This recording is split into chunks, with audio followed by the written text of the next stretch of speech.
Happy Labor Day weekend, everybody. It's Anthony Cosenza with CincyJungle.com and the Orange and Black Insider Bengals podcast. I hope you are doing well. I hope you've been keeping up with all of the Bengals news coming through the wire this weekend, because there has been a lot, even outside of the final roster announcement, that really kind of took total form on Saturday. There's a lot to digest as we are now officially heading into the regular season. The Bengals made some moves on Sunday afternoon. Hey, Keith, how are you? Good to see you, buddy. They made some moves on Sunday afternoon, and they also announced their practice squad. So, or most of their practice squad at this point. So there might be a couple of spots to still be filled, but for the most part, we've got an idea on things. I mentioned earlier, for those of you joining me live, I appreciate it. It might be a little bit late for some of you, especially on the East Coast of the U.S. I mentioned that I was going to be on the air a little bit earlier, but some personal items came up, and I had to postpone my online appearance a little bit. But I did want to come on here regardless, and obviously give an update through our podcast channels and whatnot, in case those of you haven't heard and or have some questions, concerns, all that sort of thing. So let's jump into it. And Josh Holland here in the live live Facebook chat talks here. He talks about Pharaoh Cooper. So obviously, let's start with the two waiver claims that the Bengals made on Sunday. We figured they would probably make at least one, if not two, maybe even more, but we knew they'd make one or two waiver claims. We did not think they would make the claims necessarily at the positions they did. So in case you've missed it, the Bengals grabbed running back Samaje Perine from the Redskins. So he, a former college teammate of Joe Mixon, now he's kind of more of the one-cut, bigger back, but very productive in college. He teamed up with Joe Mixon to have a very productive Oklahoma Sooners backfield. So, from that standpoint, I think, you can say college teammates, whatever. And by the way, for those of you who follow Joe Mixon on Twitter, he lobbied to the Bengals to pick up Perine. So he got his wish. He's done it a couple of times in terms of bring this guy in. And he got his wish this time around. So the Bengals brought him in. Now, let's start with Perine here. There is, and Keith Thompson here in the live Facebook says that we needed a bigger back. Yes and no. I think that's part of it. Look, the Oklahoma running backs that usually are in a system that is a one-cut type of system, one cut and go, one read and go type of running back system. Joe Mixon, though he dances around at times in the backfield, he creates when there's not a lot of blocking because he can be patient. If you notice, when there is a specifically designed play, he is kind of a one-cut guy, go north, then fight off the tackles from there. So Mixon has obviously more wiggle to him than many backs in the NFL, especially for his size. But I think systematically the Perine addition makes a lot of sense for this team. I think Perine will probably fit in with the blocking scheme and all of that. I think from that standpoint, it makes sense. Now, the Bengals only had 3 running backs on their final roster as of Saturday, and one of those 3, Travion Williams, was not has been battling an injury, and we don't know if he's going to be available for week 1. Unfortunately, the Bengals thought they would have another explosive back in Rodney Anderson. He looked great in his preseason debut against the Giants a couple of weeks ago, but unfortunately in the finale he tore the same ACL he was coming back from, so now he's gone. By the way, another Oklahoma running back. Are you seeing a pattern? So now Perine steps in, and I think the hope is that not only will they have another back to spell Mixon and Bernard, especially if Williams is injured, but they also, like Keith said, they have now a big back, and I think that there's going to be, in case you haven't noticed, an emphasis on being productive in the red zone. That's why they kept a big body like Auden Tate on the final roster. That's why they brought back Tyler Eifert. That's why they brought back CJ Uzama. They want to be productive in the red zone, and a big bruiser back. Not that Mixon can't punch it in himself. He did a lot of that last year, but another big bruiser back to get those critical short yardage situations. That's kind of where Perine will probably have, a little bit of worth here going forward. So I think even though we'd like to see the offensive tackle group be bolstered, even though we'd like to see the linebacker group be bolstered, that move makes sense. Now, the second move that the Bengals made was for Pharaoh Cooper, the wide receiver. He was a former 4th-round pick, was with the Rams, bounced around a little bit, and now he was on the Rams when Zac Talyor was there, so obviously there's some familiarity there. Some folks, and I get this sentiment, but some folks are looking at this and kind of scratching their heads, right? I mean, they're saying, well, why didn't they go after a tackle? Why didn't they go after – I understand the sentiments. Now, let me just say this. There are a couple of caveats here that I think some people may be overlooking. Now, you may have seen on Twitter or other areas that Cooper doesn't really have the best data analytics surrounding his play in the NFL. He's really a special teams guy. That's where and then really that seems to be where he's going to be making the biggest impact for the Bengals this year. So, you kind of look at it at first blush and you scratch your head. Well, number one, the offensive line market wasn't really that great in terms of who was out there on the waiver wire.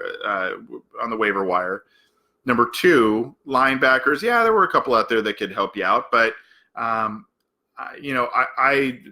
almost wondering now if the Bengals truly are going to, let's just load up on defensive backs, maybe have 3 safeties out there, push Sean Williams up, play him in the box a bit more, and maybe have 2 other safeties deep. Maybe that's more of what Lou Anarumo is going to do, kind of have a lot of defensive backs and make sure that they can cover.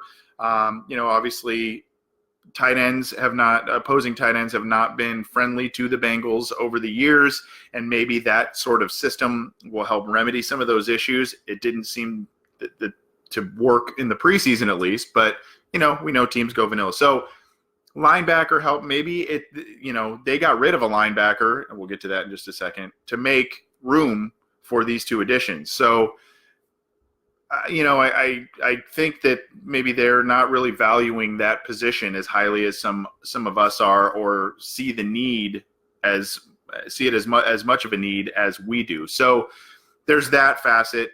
Look, a lot of people thought that, hey, they bring in this kick return guy in Cooper, that means Erickson's going to be the odd man out. Well, Erickson stayed, and he's staying at least for now, and it was Malone who made the final 53 who was now let go in the wake of this. So what that tells me, and if you look at the preseason, Erickson didn't have a ton of work, especially in the later games. What that tells me is that some of the springtime rumblings of Alex Erickson going to be productive and played more on offense is true. He's probably going to get more snaps. AJ Green, especially early in the season, AJ Green is hurt. John Ross didn't play 1 snap in any preseason games, and he's just coming back for the week 1 game here. They've got Damian Willis, an undrafted rookie free agent who's going to start.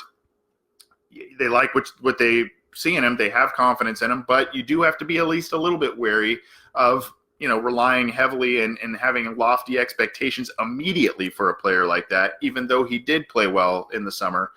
So I think, this is why this makes sense. Maybe they're going to take some of that kick return load off of Alex Erickson and give it to Cooper going forward. Not that Alex Erickson was doing a poor job in kick returns. He's had a solid career doing that over the past couple of years, but it's more now that they have another guy to do that. They also have Darius Phillips, who they kept. He flashed as a kick returner this preseason. So, I think now the plan may be, let's use Erickson a bit more on offense. And that's where a guy like Cooper, who also can provide wide receiver depth, that's where that addition makes sense. Yes, I agree. I would like to have seen some offensive line help, especially someone that can maybe immediately come in and have some form of an impact. Same thing can be said about the linebacker group, but they didn't do that.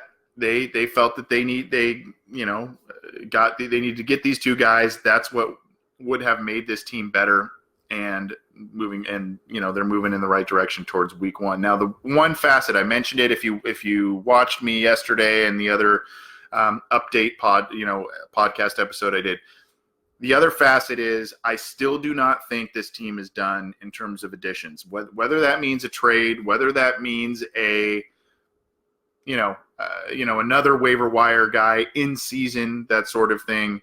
I don't think that this team is done. And I think if you've watched this team and how they operate in free agency, a lot of times what they do is a week or 2 weeks or maybe even 3 weeks into the season, they go then and get a guy. Maybe it's because of an injury that's happened, but a lot of times they bring in just another guy off the street, a veteran free agent, because the guaranteed money is far lower on a contract that's not all 16 games. And it's probably going to be a rental type of deal for this veteran. So that's another thing to keep in mind as we go forward, that they're probably not done. There might be an offensive lineman that is out there right now that they wait a game or two to bring in. Same thing could be said with linebacker. So keep that in mind if you are negative on these two additions. Personally speaking, I think they both make quite a bit of sense. They were good college players. That does not mean they're going to be great NFL players, as obviously, because they were let go by previous teams. But, the hope is that Taylor can bring something out of those guys to help the team right away. We're going to get to some of these questions and comments and continue to keep updating you on some of the news that came across the wire on Sunday. But just so you know, in case you're new around these parts, I'm Anthony Cosenza with CincyJungle.com and the Orange and Black Insider Bengals podcast. I like to do these Facebook Live videos to not only update our readers and listeners on, some big news occurring with the Bengals, but also to kind of keep up our podcast library to make sure that we're doing, giving you a lot of good stuff there as well. So if you're new to Cincy Jungle, check out our podcast when you get a chance. We appreciate that. The other piece that comes with this, our guys are now gone with the waiver wire additions. So Pirine and Cooper are in. I mentioned Josh Malone is now out, as is linebacker Hardy Nickerson. Now, you had to believe that those two were, when they made the 53-man, common sense had to tell you that they were a couple of the last guys on the roster. You kind of felt that way. There are some others, maybe even Jake Dolegala, the third quarterback, but, they seem to really like him, so I think he's sticking around. But for now, Malone had a decent preseason, showed some things, had some other lulls in production, but still showed enough. And he, interestingly enough, he did some kick return duties as well in the preseason, which was something that was never asked of him under Marvin Lewis. So that's kind of where, Cooper slides in there. You can weigh that and say, I'd rather have Malone, I'd rather have Cooper, that sort of thing. Most people would probably say they would still rather have Malone, but I think Cooper maybe understands this system and what's going to be asked of him. So, maybe that has the upper hand there. Nickerson, we've seen quite a bit of him, especially last season when the injuries hit, and wasn't very pretty.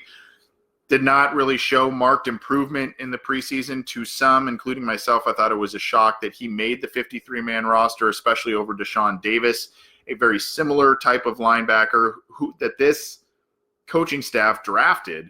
And then they draft him. Now, granted, they may there's a couple of spots on the practice squad still open. They may try and slide him on there, but they drafted Deshaun Davis, and he, as of Sunday afternoon, he is not on the Bengals practice squad. So obviously, they kind of fell out of love with that pick there. So, but, Nickerson's gone, and so is Malone, to make room for the other two additions going forward. Now, the other big news is that the Bengals, they are finalizing their practice squad. In doing so, they kept a couple of guys that I think – most people are pretty excited about in terms of guys that have been here, that being especially wide receiver Stanley Morgan and tight end Mason Schreck.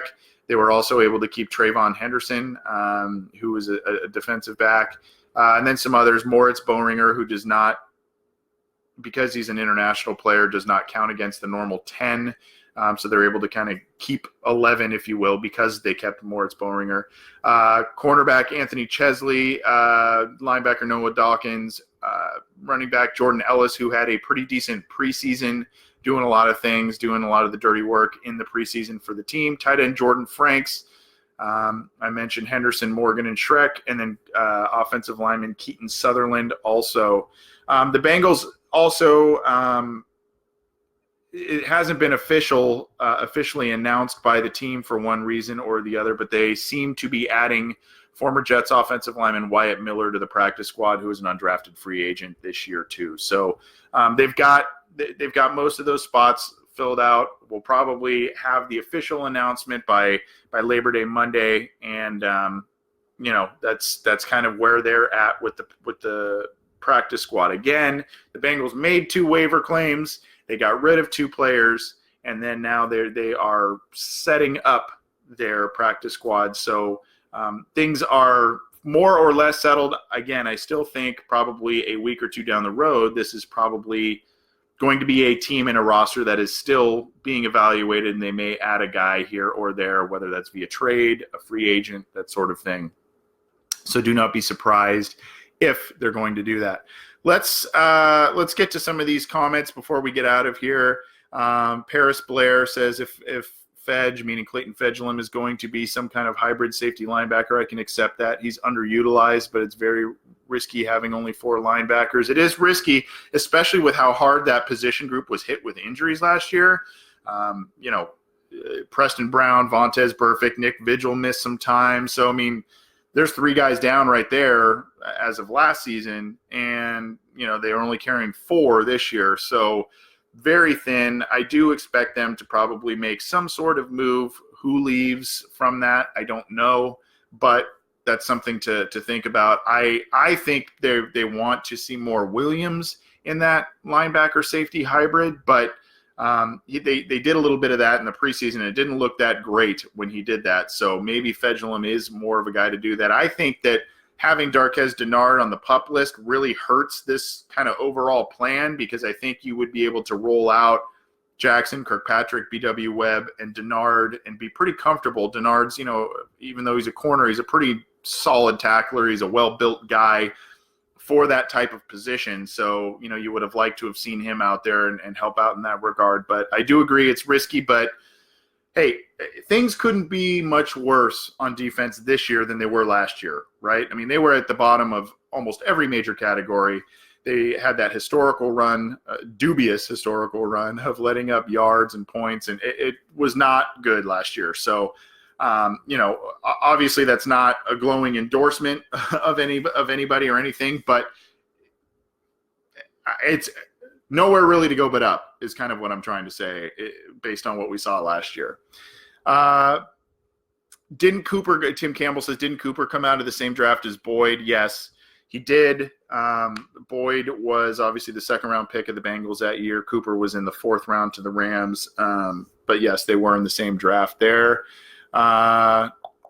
Jordan Dunn Sr. says Brandon Marshall, ? I mean, that's probably one of the guys out there. One of the other guys that, obviously there's Kiko Alonso was out there. I think he got traded to the Saints, so he's no longer kind of out on the market there. That was one name that was floating around. Brandon Marshall, that makes sense on a lot of levels for the Cincinnati Bengals in terms of veteran, past their prime, trying to prove themselves, get them on a cheap deal. That to me screams that week 2, week 3, during in week signing. That's kind of what Brandon Marshall says to me. One guy I was interested in was Cam Smith, the rookie that was, I think, a 5th round pick that was drafted this year. He was a USC linebacker. He was waived, and Bengals didn't make a claim there. So, but I think Brandon Marshall, if I remember correctly, I think the Bengals had some initial interest when Brandon Marshall was first released by the Broncos. So, that may heat back up again. We'll see.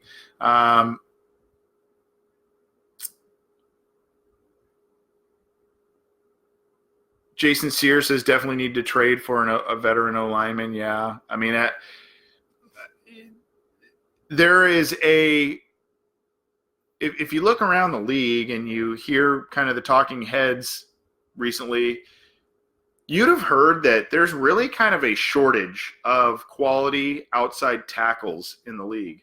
The Bengals obviously are one of those teams. That's probably why they went at that position at number 11 overall, because they felt that they could get a premium guy, Jonah Williams being that guy. That's why they made a trade for Cordy Glenn last year. So I think that, that the trade thing is, the market for those guys is astronomical right now, as you saw with Laramie Tunsil and what was given up there. But, it has yet to be determined what Trent Williams will fetch if he does end up getting traded. These guys play a lot of cat and mouse with their respective teams, and rarely do they actually sit out regular season games. Le'Veon Bell was a recent kind of aberration of that, but rarely do these guys actually sit out games. You heard Ezekiel Elliott talk about doing it. Now it appears like he's going to sign a new contract and end up in Dallas. We'll see what happens with Melvin Gordon, but my point is we'll see what happens with Trent Williams if he actually does stick to his word and miss those game checks. But it's a big price tag for these guys because there is a shortage of tackles. I said this, and we can kind of end on this here because we're going a little long, but I said this on Twitter for those of you who may or may not follow me.